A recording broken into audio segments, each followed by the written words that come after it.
লাগে যত্ন কৰিবাকে। কৃষ্ণ কৃপালু বাপাই সমস্ত ভক্ত প্ৰহ্লাদে কৈছে যে সমস্তৰ বিষ্ণুৰ চৰণ স্মৰণত পৰে পুৰুষৰ লাভ নাই, যিমান শকতি হৰি সুমৰূক মনুষ্যে জন্মে সদায়। এতিয়া মানুহৰ পৰম লাভটো কি বুলি ভাবে আপোনালোক? আমি যে মানুহ জন্ম পালোঁ, আমাৰ পৰম লাভটো কি? শাস্ত্ৰই আমাক কি বুলি কৈছে যে জন্ম লাভ পৰম পুঞ্চা অন্তে নাৰায়ণ স্মৃতি। জন্মৰ পৰম লাভটোৱে হৈছে অন্তিম সময়তে আমাৰ মুখৰ পৰা নাৰায়ণৰ নামটো স্মৰণ হোৱা। এতিয়া আপুনি মই কি ভাবি আছোঁ? জন্মৰ পৰম লাভটো কি বুলি ভাবি আছোঁ? যে আমাৰ ভাল এখন লাক্সাৰি গাড়ী হৈ যাওক, হয়নে? ভাল এখন 2 মহল বিল্ডিং হৈ যাওক, হা? সেইটোৱে পৰম লাভ বুলি ভাবি আছে। কিছুমানে ভাবে যে জন্মৰ পৰম লাভ হৈছে ভাল এটা চাকৰি হৈ যাওক জীৱনত, সেইটোৱে পৰম লাভ বুলি ভাবি আছে মানুহবিলাকে, হয়নে? কিন্তু ভাগৱতে আমাৰ কি কৈছে? জন্মৰ পৰম লাভটোৱে হৈছে অন্তিম সময়ত ভগৱন্তৰ নাম স্মৰণ হোৱাটোৱে জন্মৰ পৰম লাভ। অন্তকালে হৰি স্মৰে যিটো ভাগ্যৱন্ত, তাহাৰ মহিমা কোনে কহি পাৱে অন্ত। অন্তিম সময়ত যদি ঈশ্বৰৰ নামটো আমাৰ কেনেবাকৈ মনত পেলাব পাৰোঁ, তেতিয়া সেইজনৰ নিচিনা পৰম ভাগ্যৱান ব্যক্তি নাই বুলি কৈছে ভাগৱতে। গতিকে ভক্ত প্ৰহ্লাদে কৈছে যিবিলাক বিনাশী বস্তুত তুমি ইমান লাগি নাথাকিবা। দৈত্য শিশুসকলক কৈছে, ভাগৱতে আমাক সিদ্ধান্ত দিছে, এ যত দেখা ধন ধান অপুত্ৰ পৰিবাৰ, মৰিলে সংগে এক ৰতিও নযায়। হয়নে? যত সাঞ্চা ধন ধান পুত্ৰ পৰিবাৰ, মৰিলে সংগে এক ৰতিও নাযায়। কোনোবা নিব পাৰিবনে? আমাৰ বাপজনে ধৰি লওক, উদাহৰণ দিছোঁ, বেয়া পাব নালাগে। বাপজনে যেনিবা 2 মহল বিল্ডিং আছে, তেওঁৰ অন্তিম সময়ত বোলে 2 মহল বিল্ডিংটো পিঠিত বান্ধি ল'ব পাৰিবনে? নিব নোৱাৰে। বাপজনৰ যেনিবা 4জন ল'ৰা আছে, তেওঁ অহংকাৰ কৰি কৈ আছে যে মোৰ ল'ৰা ছোৱালীবিলাকক PhD ChD কৰাই ডক্টৰ ইঞ্জিনিয়াৰ বনালোঁ। অন্তিম সময়ত ল'ৰা এটাক ক'বচোন যে ডাঙৰ ল'ৰাটো তয়ে আছোন, মই যাব লৈছোঁ, তই মোৰ লগত অকণমান ঔহৰি ঔৰাম হ'ব লাগিব, মৰিব লাগিব। ল'ৰাটো কি ক'ব? দেউতা আপুনি যাওক, মোৰ দৰকাৰ পৰিছে। সেইটোৱে। তাৰপিছত নিজৰ আইগৰাকীক ক'বচোন, বিউটিফুল আইগৰাকীক, হয়নে বাৰু? আইগৰাকীকতো কৈছিলে বাপজনটো প্ৰেম ভাল পায় অনা, হয়নে? হয়, এই আজি ধৰা পৰিছে বাপজন, প্ৰেম ভাল পাই আনিছে আইগৰাকীক, বিয়া পাতি নাই অনা। গতিকে সেই আইগৰাকীক যেতিয়া বিয়া প্ৰেম ভাল পাই থাকোঁতে কথা এষাৰ কৈছিলে, তোমাৰ অবিহনে মই জীয়াই নাথাকোঁ, কৈছিলে নে বাপ? হয় হয়, কৈছিলে। গতিকে তোমাৰ অবিহনে মই জীয়াই নাথাকোঁ, তুমিও মোৰ অবিহনে জীয়াই নাথাকা। সেইকাৰণে হিয়া দিয়া নিয়া হৈ গ'ল। তাৰপিছত আইগৰাকী, এই বাপজন আৰু আইগৰাকী মানে প্ৰভু ভগৱন্ত পুৰুষ প্ৰকৃতি হইবা একমতি, তেৱেহে হইবে কৃষ্ণৰ ভগতি। এতিয়া বাপজনৰ ল'ৰা ছোৱালী জন্ম হ'ল, নাতিপুতিও হ'ল ন বাপ? নাই হোৱা, নাতিপুতি হোৱা নাই। গতিকে বাপজন যেতিয়া অন্তিম সময় হ'ব, বুজি পাইছেনে? যেতিয়া মানে আপোনাৰ টান নৰিয়াত বিচনাত পৰি যাব, হয়নে? আৰু সেই সময়ত এই যে প্ৰমিছ কৰিছিলে, যে প্ৰতিশ্ৰুতি দিছিলে যে আইগৰাকী, কি বুলি প্ৰতিজ্ঞা দিছিলে নে তোমাৰ অবিহনে জীয়াই নাথাকোঁ, বাধা কৰিছিলে। হিন্দীত বাধা বুলি কয়, হিন্দীত গান এটাও আছে, বাধা না কৰ বাধা নিভানা পড়েগা। শুনিছেনে গানটো? वादा न कर वादा निभाना पड़ेगा।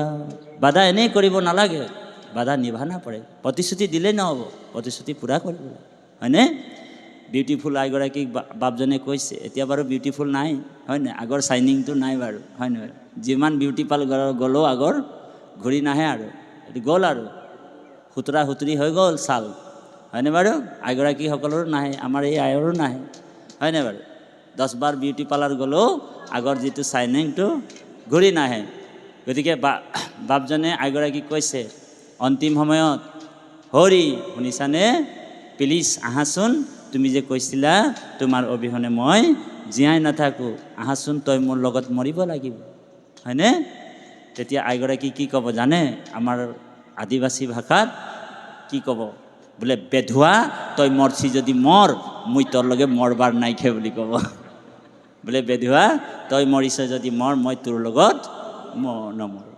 গতিকে এইবিলাকেই ইয়াত ভাগৱতত কৈছে, অসাৰ বস্তুটোত আপুনি মই লাগি আছোঁ, অসাৰ সংসাৰ আত নাহিখে বিশ্বাস। গতিকে হেন জানি শিশুসকল এৰা অনুমতি, এইবিলাক মনটো এৰি দিয়া, তোমাৰ কৰ্তব্য কৰ্মটো কৰা। বোলে তাঁতি বাপে ব্যাখ্যা কৰি গ'ল, আইগৰাকীক এৰি দিব নাই কোৱা। সাপ অলপ উঠি দিয়ক, সাপ আহিছে বোলে, সাপ ভকত। কি সাপ?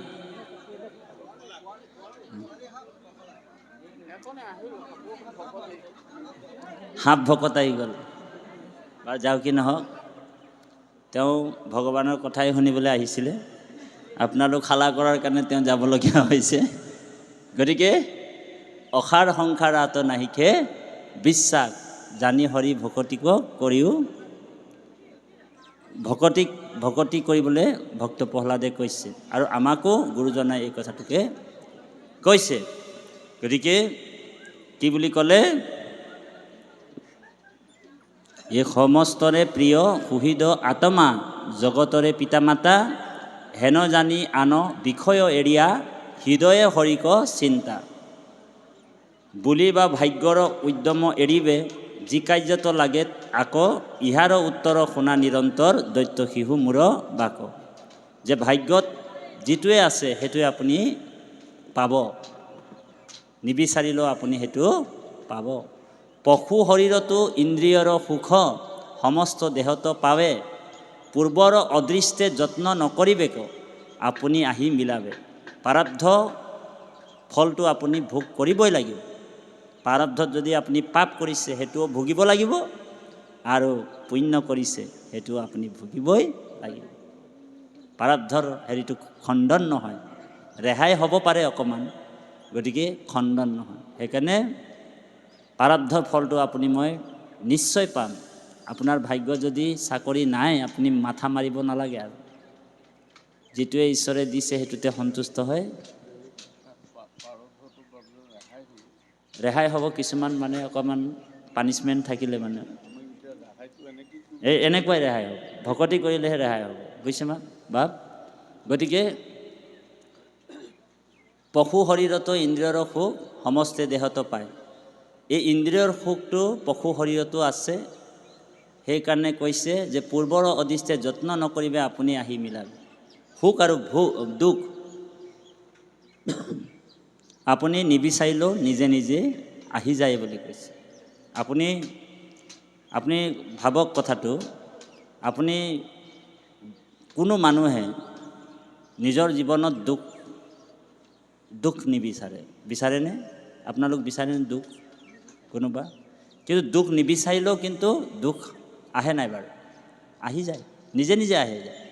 ঠিক ভক্ত প্ৰহ্লাদে কৈছে যে দুখ নিবিচাৰাকৈ আহি যায়, ঠিক সুখ নিবিচাৰিলেও আহিবই। যেনেকৈ আপুনি ঠাণ্ডাটো আপোনাৰ আহিবই, এইটো বাধা দিব পাৰিব নেকি কোনোবা? ঠাণ্ডাও আপোনাৰ আহিব, ছমাহৰ মূৰত আহে, আৰু অলপ দিনৰ পিছত গৰমো আহিব। গতিকে জীৱনত সুখ আৰু দুখ আহিবই, তথাপিতো আনি মিলাবে দৈবে, অন্তে দুখ নাপাবই। সেইমতে জানা সুখ মিলে আহি দুখ গুছে কেতিখন। সুখ যেতিয়া গুচি যায় লগে লগে আপোনাৰ জীৱনত সুখ আহিব, আকৌ সুখ এৰাই গ'লে দুখ আহিব। এইটো নিয়তিৰ নিয়ম। গতিকে এইবিলাকৰ ওপৰত তুমি চিন্তা নকৰি আকৌ লাগি যত্ন কৰিবে নালাগে, বিচাৰি দেখিও মনে কেৱলেহে আয়ু ব্যৰ্থ हुए মাত্ৰ পৰম দুখক পায়, সেইমতে শ্ৰম কৰিলে জানিবা একোৱে সুখ নাপায়। এই সুখ দুখ মানে পাপ পুণ্যৰ লগত আমি বেছিকৈ লাগি থাকিব নালাগে। আমি কেৱল মাত্ৰ ভগৱানৰ ভকতি কৰিম। ভকতি কৰিলে ভগৱন্তই আপোনাৰ যিমান ৰাস্তাবিলাক আছে, যেনেকৈ পুণ্যটো আপুনি পুণ্য আৰু বেলেগকৈ কৰিব নালাগে। ঈশ্বৰৰ ভক্তি কৰি লগে লগে পুণ্যটো নিজে নিজে আহি যাব। কিন্তু ভকতে আকৌ পুণ্যটো নিবিচাৰে। কিয় নিবিচাৰে? পুণ্যই আকৌ পাপ আৰু পুণ্যটো মানে মানুহৰ বন্ধৰ কাৰণ হৈ যায়। এতিয়া পাপটোও আপোনাক মোক বান্ধি দিব আৰু পুণ্যটোও আপোনাক মোক বান্ধি দিব। পুণ্যও বান্ধি যায়। পুণ্যটো মানুহে বান্ধ খাই যায়। বোলে কেনেকৈ বান্ধ খাই যায়? ধৰি লওক পাপটো লোহাৰ পিঞ্জৰা। কোনোবা এজন মানুহক যদি লোহাৰ পিঞ্জৰাত বন্দী কৰা হয়, মানুহবিলাকে কি বুলি ক'ব? বন্দী হোৱা বুলি ক'বনে? ক'ব, নিশ্চয় ক'ব। আৰু পুণ্যটো হৈছে সোণৰ পিঞ্জৰা। যদি কাৰোবাক যদি আমাৰ বাপক যদি সোণৰ পিঞ্জৰাত বন্দী কৰি দিয়ে, তেতিয়া কি বুলি ক'ব? বন্দী বুলি ক'ব, হয়নে বাৰু? পিঞ্জৰাটোতো সোণৰ, কিন্তু তেওঁ তাত বন্দী হৈ আছে। সেইকাৰণে পাপ পুণ্য সুখ দুখ এইবিলাক আপুনি বিচাৰিব নালাগে। ঈশ্বৰে যিটো দিছে সেইটোতে আপুনি সন্তুষ্ট হৈ ঈশ্বৰৰ কৰ্মবিলাক আপুনি মই কৰিব লাগিব। সেই কথাটোকে ইয়াতে কৈছে। পাঠভাগী আগবঢ়াবলৈ সেৱা জনাইছে দাদুল বাবু। কৃষ্ণ কৃষ্ণ। পুৰুষৰ আয়ু সতেক বৎসৰ,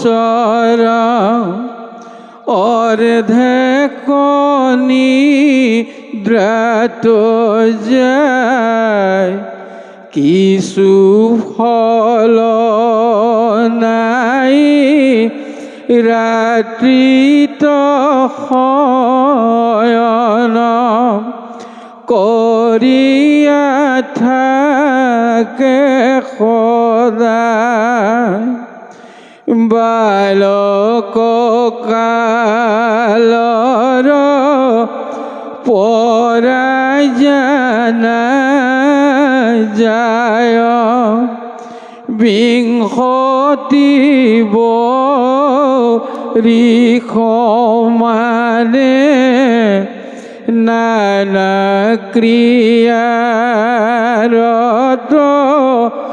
নুগুছে মনত, পুৰুষে তাকো নজানে, আয়ু যায় বৃথে যোৱা পাইলে আহি, পাছৰো বিংশতি যায়, অসমৰ্থ ভৈলে বল দূৰ গ'লে, কিছু তাৰ ক্ষমা নাই, তথাপিতো মন পূৰণ নযায়, শৰীৰত বল নাই, ব্যাকুল লাখুটি ধৰি আনে দ্ৰব্য সৰ্বদাই বলৱন্ত কাল তাহাক পুৰিবে নপাৰয় একো কালে শিশৱ বৎসৰ এহি মতে যায় বিষয় মিছা জঞ্জালে চক্ষুয়ো ন মনে কাণে নুশুনায় তথাপি তৃষ্ণা বিস্তাৰ সেহি মতে সিটো গলি পচি যায় অধম পাপী বৰ্বৰ বুলিবা যৌৱন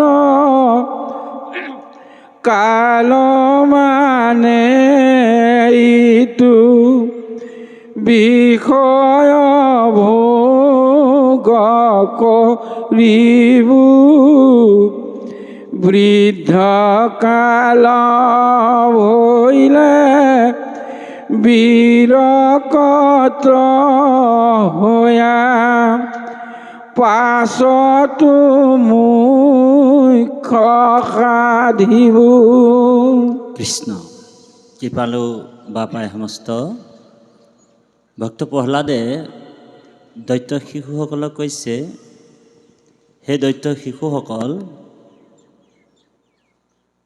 দৈত্য শিশুসকলৰ চলে আমাকহে কৈ আছে কথাবিলাক আচলতে আমিও দৈত্যৰ নিচিনাই আৰু দৈত্যই আৰু ভক্ত প্ৰহ্লাদে কৈছে মুকুন্দ পদক যিটো জন ভজে যেন মতে সুখী হয় একোৱে উপায় হিমতে কৰিয়া নহিকে সুখী নিশ্চয় যিসকল ভগৱানৰ ভকতি কৰে কৃষ্ণক ভক্তি কৰি আছে সেইসকলক চাব আপোনালোক সেইসকলৰ স্বভাৱটো এনেকুৱা হৈ যায় খুদাই নিকাই মিলালেও তেওঁ সন্তুষ্ট হৈ থাকে হয়নে বাৰু যাৰ মনটো সদায় তুষ্ট হৈ থাকে হয়নে বাৰু তেওঁ সদায় সেইজন মানুহ সুখীতে থাকে হয়নে কিছুমান মানুহ চাব ব্ৰহ্মাণ্ডৰ চব বস্তু পাই গ'লেও তেওঁ সুখী নহয় আৰু লাগে আৰু লাগে আৰু লাগে আৰু লাগে মাত্ৰ লাগে লাগে হৈ থাকে সেইকাৰণে যিসকল ভকত হয় ভগৱন্তক যি মিলাইছে সেইটোতে তেওঁ সন্তুষ্ট হৈ থাকে এই কথাটোকে ইয়াত কৈছে মুকুন্দ পদক যিজনে ভজয় যেন মতে সুখী হয় একোৱে উপায় হিমত কৰিয়া নহিকে সুখী নিশ্চয় ঘোৰ সংসাৰক যাবে নতু পাৱে শৰীৰ সুদৃঢ় থাকে ভগৱন্ত পদ সেৱাক কৰিবাক লাগে যত্ন কৰিবেক ভগৱন্তৰ চৰণ যত্ন কৰি আমি ভক্তি কৰিব লাগিব যত্ন কৰি আমি নাম ল'ব লাগে আমাৰ সদায় এটাৰ বস্তুৰ ওপৰতে যত্ন থাকিব লাগিব এতিয়া আমি দেহাটোক সজাবৰ কাৰণে যত্ন কৰি আছোঁ কিন্তু এই দেহাটো কিন্তু কি বুলি কৈছে দেহাটো কালৰ লগত বিনাশ হৈ যায় হয়নে বাৰু হৈছেনে সময়ৰ লগত বিনাশ হৈছেনে হয়নে গতিকে আপুনি যত্ন কৰিলেও কিন্তু এই হেৰিটো ধৰি ৰাখিব নোৱাৰে আয়ুটো ধৰি ৰাখিব পাৰিব নেকি কোনোবা নোৱাৰে কিন্তু আমাৰ বাপজনে ধৰি লওক এতিয়া চুলিবিলাক পকি গৈছে যদিও ইণ্ডিকা লগাই হ'লেও কোলা কৰিছে হয়নে মই বুঢ়া হোৱা নাই সেই বুলি ভাৱ এটা আছে মই কোনো দিন নমৰোঁ কিন্তু আচলতে যিমান আপুনি ইণ্ডিকা লগালেও কাম নাই কাৰণ ভিতৰৰ পৰা সেইটো পকিয়ে আছে চুলিটো হয়নে গতিকে তথাপিও আৰু লগাইছে আৰু বাপে নহয় জানো বাপ বাৰু ঠিকে আছে লগাই থাকক গতিকে কথাবিলাক তেনেকুৱা এই কথাটোকে ভক্ত প্ৰহ্লাদে শিশুসকলক কৈছে যে পুৰুষৰ আয়ু শতেক বৎসৰ অৰ্ধেক নিদ্ৰাত যায়। এতিয়া আমাৰ প্ৰত্যেকজন মানুহৰে আয়ুটো আমাক ভগৱানে কিমান বছৰ দিছে? 100 বছৰ। সকলোকে দেই, ভগৱানে মনত ৰাখিব কথাটো, ভগৱানে আমাক সকলোকে 100 বছৰ দিছে। কলিযুগৰ আয়ুৱে হৈছে 100 বছৰ, হয়নে? আৰু কলিযুগৰ মনুষ্যৰ আয়ু 100 বছৰ বুলি কৈছে। আমাৰ আয়ুটো আমি আমাৰ নিজৰ কৰ্মৰ দ্বাৰা হয়তো 100 বছৰতকৈ বঢ়াবও পাৰোঁ। যদি আমাৰ কৰ্ম শুদ্ধ হয়, পবিত্ৰতা থাকে আৰু ভালকৈ যদি নীতি নিয়মেৰে সংযম হৈ যদি তেওঁ থাকে, তেতিয়া 120 বছৰলৈকেও তেওঁ বঢ়াই ল'ব পাৰে। এইটো নিজৰ ওপৰত কথা। আৰু নিজৰ আয়ুটো আকৌ কমাবও পাৰে। যিবিলাক খাদ্য আপোনাক ভগৱানে দিয়া নাছিল, সেইবিলাক খাদ্য যদি আপুনি মই হৰি ৰাম কৰি খাই থাকোঁ, তেনেহ'লে আয়ুটো নিজে নিজে কমি যাব। এতিয়া মানুহবিলাকৰ ৰোগবিলাক কিয় হৈছে? যিবিলাক আহাৰ, যিবিলাক খাদ্য ভগৱানে আমাক দিয়া নাছিল, সেইবিলাক আহাৰ আৰু খাদ্য আপুনি মই খাই আছোঁ, হয়নে বাৰু? কি আহাৰ খাইছোঁ? তমগুণৰ আহাৰ খাইছোঁ। কি আহাৰ খাইছোঁ? ৰজগুণৰ আহাৰ খাইছোঁ, হয়নে? অতি টেঙা, অতি জ্বলা, হয়নে বাৰু? বাঁহী ভাত, এইবিলাক হৈছে ৰজগুণৰ আহাৰ। দুৰ্গন্ধময় বস্তু, কেঁচা মাংস, মাছ মাংস, ডিম, আজি বোলে কালি মাংস, পৰশু দিনে ডিম, তাৰ নেক্সট দিনে আৰু এভাগ কিবা, যিটো ইঞ্জিন আমাক দিয়াই নাই ভগৱানে। মাছ মাংস খোৱা জীৱবিলাকৰ নখটো দীঘল থাকে, বুজিছেনে? দাঁতবিলাকো দীঘল থাকে, হয়নে? পেটটো চুটি থাকে, তেওঁলোকৰ পেটটো সোমোৱা থাকে। এইটো কুকুৰ, মেকুৰী, গাহৰি, এই কুকুৰ আৰু সিংহ, শিয়াল, এনেকুৱা জীৱবিলাকৰ থাকে। আপোনাৰ মোৰতো তেনেকুৱা নাই, হয়নে বাৰু? কিন্তু সেই আহাৰটো আপুনি ময়ো খাই আছোঁ। মাছ মাংস এই দেহাটোত মানে ডাইজেষ্ট হ'বৰ কাৰণে 7 দিন লাগে বুলি কৈছে। সেইকাৰণে আপুনি মাছ মাংস খাবচোন, আপোনাৰ গাটো বহুত দুৰ্বল লাগিব, অসুস্থ হৈ পৰিব, আপোনাক ভাল নালাগিব মাছ মাংসটো, কাৰণ আমাৰ খাদ্য নাছিলে এইটো। সেইকাৰণে পাৰিলে তাতি বাপে আপোনালোকৰ চৌকাবিলাক বন্ধ কৰিবলৈ অহাও নাই, আপোনালোক খাই থাকক বাৰু কিমান দিন খাইছে, হয়নে বাৰু? কিন্তু পৰাপক্ষত যদি সাত্বিক আহাৰ খোৱা হয়, আমাৰ আয়ুটো বাঢ়ি যাব। আপোনালোক উদাহৰণ চাব, উদাহৰণটো এনেকুৱা যে সিংহ আয়ু হৈছে 60 বছৰ বা 40 বছৰ, কিন্তু হাতীৰ আয়ু 100 বছৰ, 110 বছৰ হাতীয়ে জীয়াই থাকে। তেওঁ কি খায়? কলগছ, ঘাঁহ, গছৰ পাত হাতীয়ে খায়, কিন্তু সিংহই কি খায়? মাংস খায়। তেওঁৰ আয়ুটো কিয় কম আৰু হাতীৰ আয়ুটো কিয় বেছি? আৰু আটাইতকৈ শক্তি হাতীৰ নে সিংহৰ বাৰু? হাতীৰ আয়ুটো দি দিয়ক। গতিকে সময়ৰ কাম সময়তে কৰিব লাগিব। যদি চাউল প্ৰসাদো ব্যৱস্থা হৈ আছে, 10জন 12জনকৈ গৈ কিনি সিদ্ধভাগো ল'ব পাৰিব, অলপ দেৰিকৈ, ঠিক আছে? আমাৰ মা প্ৰসাদটো, শৰাইৰ প্ৰসাদ ভাগ বিতৰণ কৰিবলৈ সেৱা জনাব কৈছে।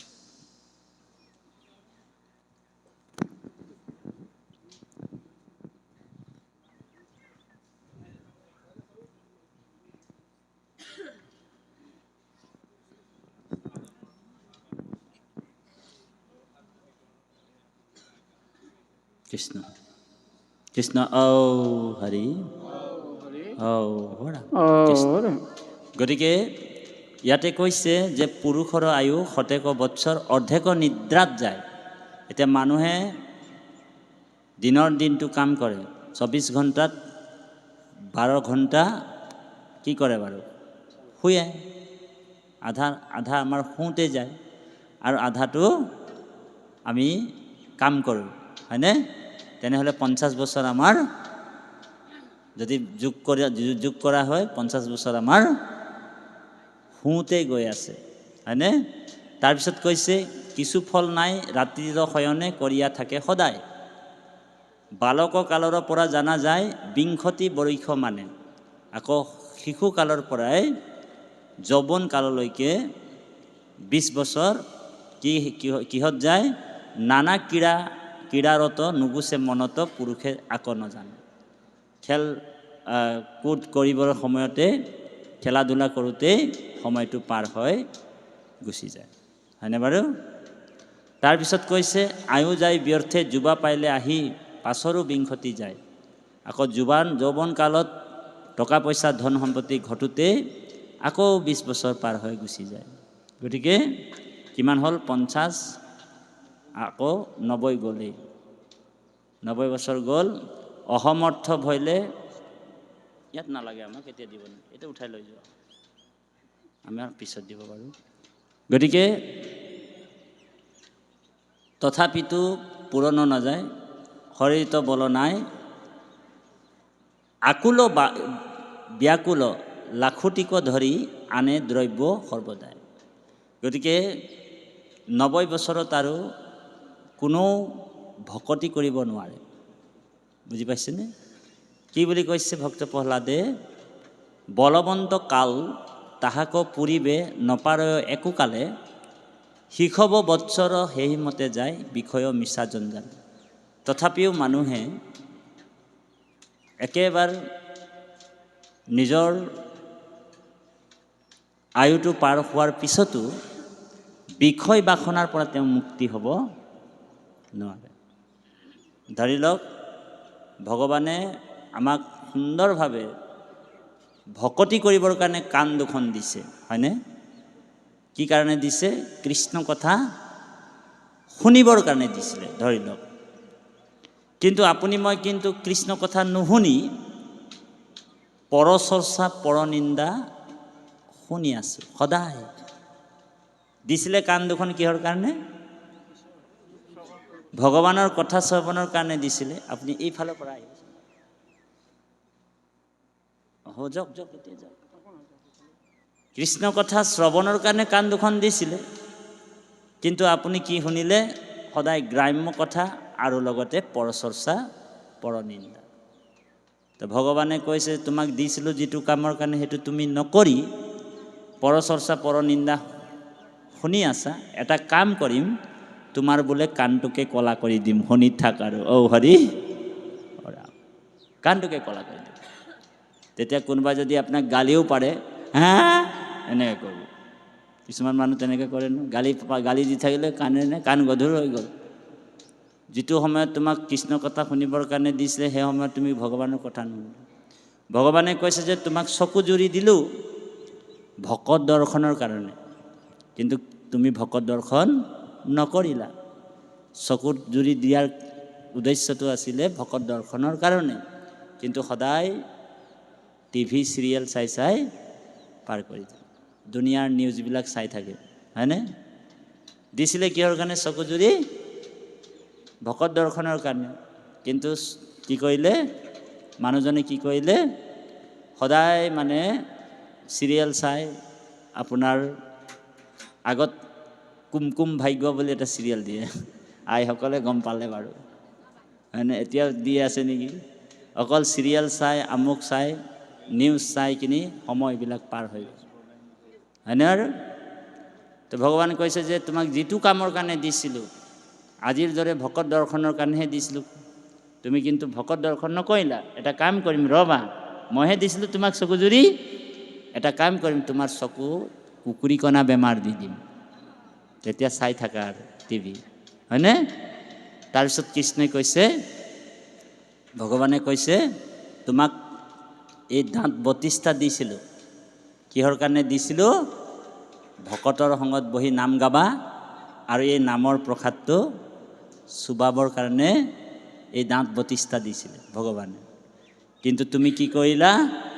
সদায় মাছ মাংস চুবাই বিষয়ৰ ৰস ল'বলৈ আৰম্ভ কৰিলা, হয়নে? সদায় মাছ মাংস, তোমাক সদায় মাছ মাংস লাগে। গতিকে তুমি বিষয় এৰিব নোৱাৰা, মই জানো, ৰ'বা, তোমাক মই বিষয় এৰাম ৰবা। বুজি পাইছেনে? তুমি নিজেতো এৰিব নোৱাৰা, তোমাৰ বিষয়টো মই এৰাম ৰবা। তোমাৰ 32 তাই যেতিয়া উঠাই লৈ যাম, চুবাই থাক এতিয়া, হয়নে? ঘৰৰ বোৱাৰীজনীয়ে আমাৰ বাপজন শহুৰক মাংসৰ মানে বাতিটো দিছে, দেউতা আপুনি খাই লওক মাংস। তেতিয়া শহুৰটোৱে কৈছে, এ মা বোলে ঝোলটা দিলেও হবে বলছে। বুজি পাইছেনে? কাৰণ মাংসটো খাব কৃষ্ণ হৰি হৰাম প্ৰসাদ ভাগ গ্ৰহণ কৰিবলৈ সেৱা জনোৱা হৈছে। গতিকে শহুৰটোৱে কৈছে, এ মা মাংসবিলাক গুচাই দিয়া, এতিয়া বোলে জোলটা দিলেও হবে। এনেকুৱা তথাপিও আমাৰ বিষয় আমি এৰিব পৰা নাই। সেইকাৰণে ইয়াতে কৈছে, এই ৰাম চকুৱে নমনে কাণে নুশুনয়, তথাপি তৃষ্ণা বিস্তৰ, হেহি মতে সিটো গলি পচি যায়, অধম পাপী বৰ। এ ৰাম বুলিবা যৌৱন কাল মানে ইটো, বিষয় ভোগ কৰিব, বৃদ্ধ কাল ভৈলে বীৰ কত শুয়া, পাছতো মুখ্য সাধিব। গতিকে আমাৰ মানুহবিলাকে কি ভাবিছে যে আমি এতিয়া বিষয় বাসনা ভোগ কৰি লওঁ, আৰু তাৰপিছত আৰু যেতিয়া